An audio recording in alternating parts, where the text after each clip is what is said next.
So Escobar, Paradise Lost, is the directorial debut of Italian actor Andrea Di Stefano.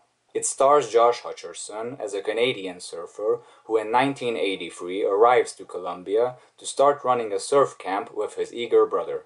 He quickly falls in love with the woman of his dreams, Maria, the niece of Pablo Escobar, who just so happens to be one of the most notorious and wealthy drug lords that have ever existed, dabbling mostly in cocaine trafficking.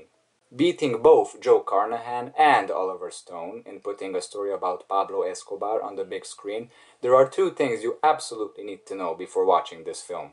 One, it's not really a story about Escobar, who was an actual person, but instead it is about Nick, played by Josh Hutcherson, who is a fictional character.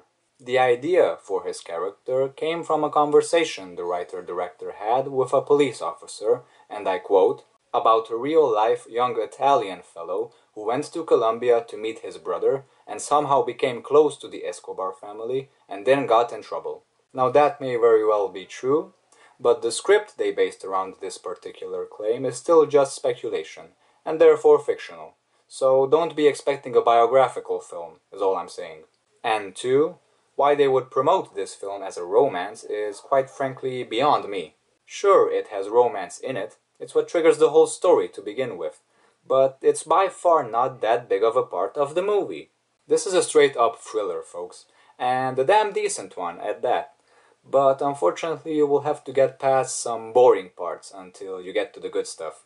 Like I said, the romance is definitely there, but it kind of makes me want to wish that it wasn't. Basically the first act of this movie isn't very exciting, and I'll be damned if the filmmakers didn't realize the same thing, because they do something here that can sometimes work really well in certain movies, but other times it can feel really unnecessary and distracting in others. It's when you take an important moment, which is chronologically in the middle of your story, and put it in the beginning of the film, just to create anticipation for what will come later. What that moment is here takes place in 1991, with Nick being asked by Escobar to commit a murder. Speeding off on his mission, we can see Nick being nervous, hardly able to keep his breath. What is shown to us after this is basically the romance part, which I mentioned earlier, which is basically the backstory leading up to this moment, which doesn't recommence again until the second act. The two lovebirds meet each other, Nick meets Escobar, who is very charming in the beginning, he becomes a member of the family, and then gradually he starts finding out about Escobar's violent background.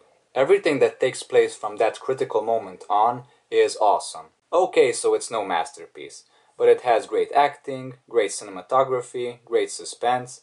All it would have taken was maybe a better script to elevate this as a whole, from good to great. Nick is not a violent person, he is not a criminal.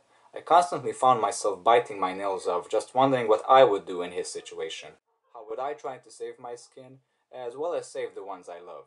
While the violence is definitely tamed until the last act, this film is still more of a thriller than it is a romance or a biopic, but a good thriller at that. So that's the review, folks, and I will see you soon enough.